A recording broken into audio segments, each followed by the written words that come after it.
کیسے مزاج ہیں آپ کے؟ جی اللہ کا شکر ہے، آپ خیریت؟ میں اللہ کا کرم. آپ کی صحت مجھے پہلے بتائیں ٹھیک ہے؟ آپ کی عنایت. جی اللہ کا شکر.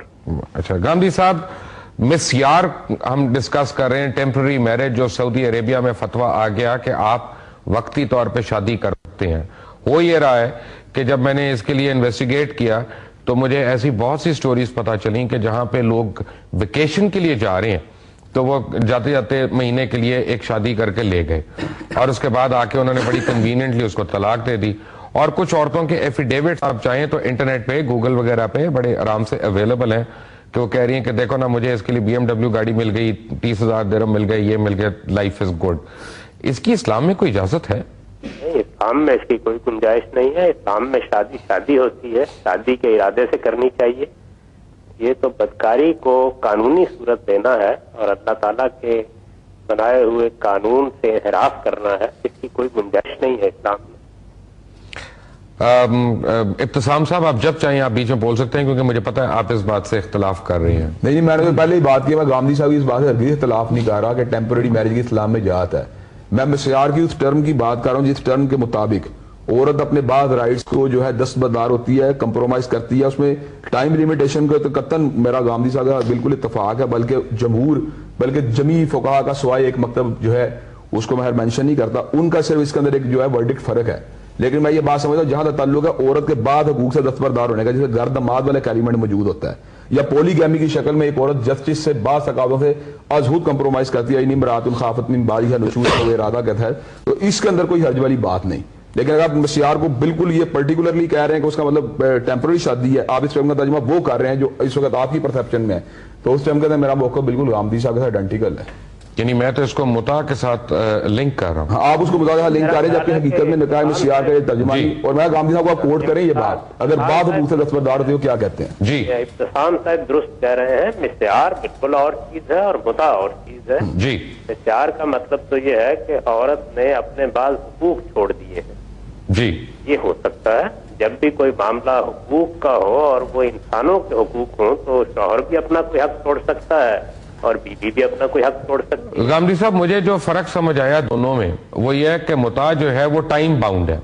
جی آپ اس میں مدت جو ہے وہ پہلے طے کر لیتے ہیں، چاہے 99 سال کی ہو چاہے 99 گھنٹے کی ہو. لیکن مسیار میں مدت نہیں طے ہوئی بھی. 99 سال کی مدت تو کوئی بھی طے نہیں کرتا. میں تو لائف ٹائم کی بات ہوتی ہے نا. ہاں دیکھیے بات یہ ہے کہ شادی کو شادی سمجھ کر کرنا چاہیے. حقوق البتہ چھوڑے جا سکتے ہیں اور مسیار کو جہاں تک میں جانتا ہوں وہ اصل میں کچھ حقوق سے دستبردار ہونا ہے، نہ کہ متع کرنا ہے.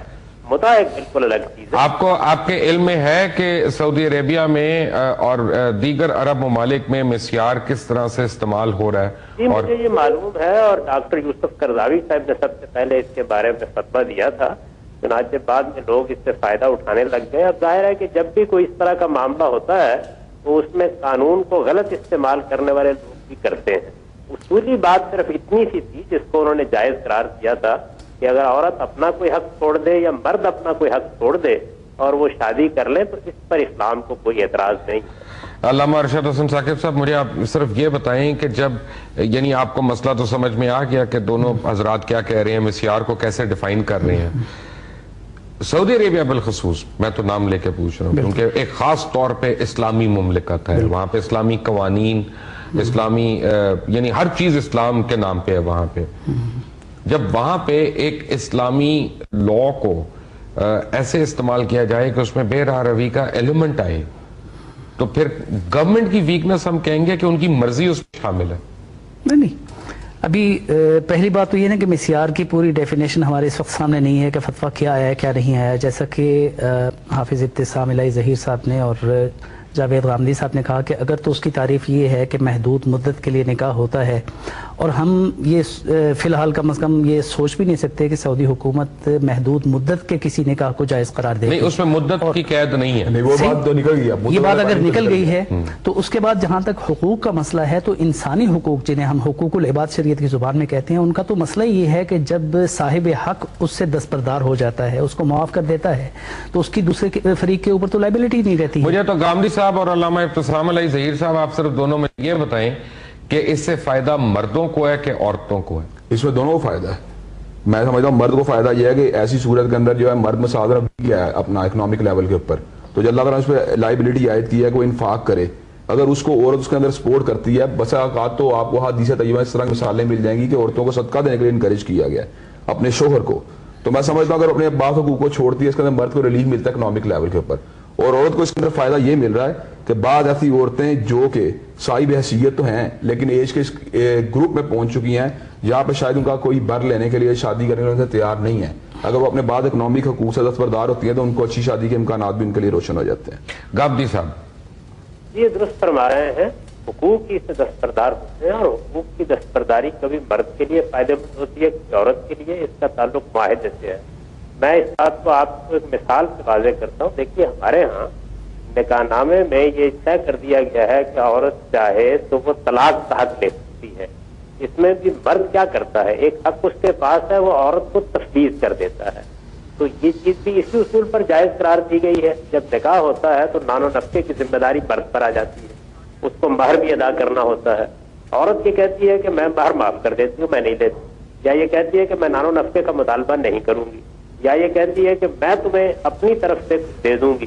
تو یہ تمام وہ چیزیں ہیں کہ جو باہمی رضامندی سے طے ہو سکتی ہیں. نکاح کا مطلب صرف یہ ہے کہ عورت اور مرد کا تعلق علانیہ ہے، وہ موقت نہیں ہے، میاں بیوی کی حیثیت سے ہے. شخص جانتا ہے کہ یہ میاں بیوی ہیں اور ان کی اولاد کے حقوق. غامدی صاحب یہ کیسے میاں بیوی ہیں کہ جنہوں نے صرف اپنی مرضی کو چند گھنٹے کے لیے آپس میں ملنا ہے، اور نہ بیوی کی رخصتی ہونی ہے، نہ اس نے گھر داماد بننا ہے، اس کے بعد جب ان کو کنوینئنٹ ہے انہوں نے ایک دوسرے کو چھوڑ دیا، اس کے اوپر کوئی بائنڈنگ ہے نہ اس کے اوپر کوئی بائنڈنگ ہے. اگر اتنا نان نقطے کی اتنی آزادی ہوتی تو اسلام جو ہے وہ مہر کے اوپر، حق مہر کے اوپر زور کیوں دیتا؟ ان ساری باتوں کا سوال آپ سے ہم پوچھیں گے ایک چھوٹی سی بریک کے بعد. جاوید غامدی صاحب لائن پہ ہیں، علامہ ارشد حسن ثاقب صاحب ہمارے ساتھ ہیں، اور علامہ ابتسام علیہ ظہیر صاحب بھی ہیں. We come back after break. Take a break. Welcome back from the break. اور بریک پہ جانے سے پہلے آپ باتیں سن رہے جاوید غامدی صاحب کی، ان کے ساتھ علامہ ابتسام علیہ ظہیر ہیں اور علامہ ارشد حسن ثاقب صاحب ہیں. غامدی صاحب، علامہ حضرات، آپ دونوں سے ایک ہی سوال میں پوچھ رہا ہوں، اور آپ پلیز جس کا دل کرے آپ اس سمجھ آئے بول لے. اس میں جو نکاح ہم نے جو بچپن سے سنا ہے اور پڑھا ہے، یہ ایک بڑی حرمت والا لفظ ہے، اور طلاق گو اس کی اجازت تو دی گئی ہے، لیکن جو میں نے جہاں تک پڑھا ہے وہ یہ ہے کہ اللہ تعالیٰ نے انتہائی ناپسندیدگی کا اظہار کیا ہے طلاق کے اوپر، اور یہ فرمایا کہ بالکل ناگزیر وجوہات اگر ہوں تو اس وقت طلاق دی جائے جب بالکل ہی گزارا نہ ہو سکتے. تو جب ہم مسیار جیسی چیزیں سامنے لے کے آتے ہیں اور وہ اس طرح سے استعمال ہو رہی ہیں تو نکاح کی حرمت جو ہے وہ خود کوسچن مارک نہیں اس پہ آ جاتا؟ دیکھیے بات یہ ہے کہ اگر کسی جگہ قانون کا کوئی غلط استعمال ہوا ہے تو وہ کیس سامنے آنا چاہیے تاکہ اس پر رائے دی جا سکے. ہم اس وقت صرف اصول کی بات کر رہے ہیں، اور اصول یہ ہے کہ مرد کو طلاق کا حق دیا گیا ہے، رجوع کا حق دیا گیا ہے، وہ ان حقوق سے دستبردار ہو جاتا ہے. بعض اوقات آپ کے قانون میں بھی یہ چیز موجود ہے، آپ کے نکاح نامے میں یہی لکھا ہوا ہے. اسی طریقے سے عورت کو نان و نفقہ طلب کرنے کا حق دیا گیا ہے، اسی بنیاد پر وہ مہر لیتی ہے تو اس حق سے دستبردار ہو سکتی ہے. علامہ صاحب ایسا تو نہیں ہوا؟ سوری جی بولیں، فرمائیے آپ. حقوق سے دستبردار ہونا ایک بالکل الگ چیز ہے. البتہ یہ کہ نکاح کیا چیز ہے، نکاح علانیہ تعلق ہے ایک مرد و عورت کا. وہ میاں بیوی کی حیثیت سے اپنا تعارف کراتے ہیں، ان کی اولاد کے بارے میں کسی قسم کا کوئی شبہ پیدا نہیں کیا جاتا. وہ کسی مخصوص وقت کے لیے ایک دوسرے کے ساتھی نہیں بنتے، بلکہ ہر ایک کو معلوم ہوتا ہے کہ یہ میاں ہے اور یہ بیوی ہے، اور طلاق اسی طریقے سے دیتے ہیں جس طرح کی طلاق دی جاتی ہے جیسے کہ طلاق کا قانون ہے. اگر یہ سب چیزیں ہیں اور صرف وہ ان حقوق سے دستبردار ہوئے ہیں تو اس پر اعتراض کرنا مشکل ہے. اس کی وجہ یہ ہے کہ ہمارے اپنے ملک میں اب ہمارے سامنے اس طرح کے معاملات آتے ہیں کہ جس میں نان و نفقے کی تمام ذمہ داری عورتوں نے اٹھائی ہوتی ہے. بہت سے گھریلو معاملات میں وہ زیادہ کردار ادا کر رہی ہوتی ہیں. تو معاشرت اور تمدن کی ضرورتوں کے تحت حقوق کے معاملے میں تو کچھ ہو سکتا ہے کہ آپ اپنے حقوق سے دستبردار ہو جائیں، لیکن شادی شادی ہے، اور وہ اگر موقت نکاح نہیں ہے، کوئی مخصوص وقت نہیں طے کیا گیا بلکہ شادی کو شادی کے طریقے سے کیا گیا ہے، تو پھر اس کو ہم ناجائز نہیں کرتے. لیکن علامہ صاحب جب یہ ہو کہ میں نے کی ہی ایک تھوڑی دیر کے لیے، چلے میں نے وقت نہیں طے کیا. دیکھیں آپ نے پہلی بات جو ہے نا وہ ایلیمنٹ تو نکل چکا ہے جو ٹائم بائنڈ کا ہے. اصل مسئلے کی بات یہ ہے کہ جس طرح انہوں نے بات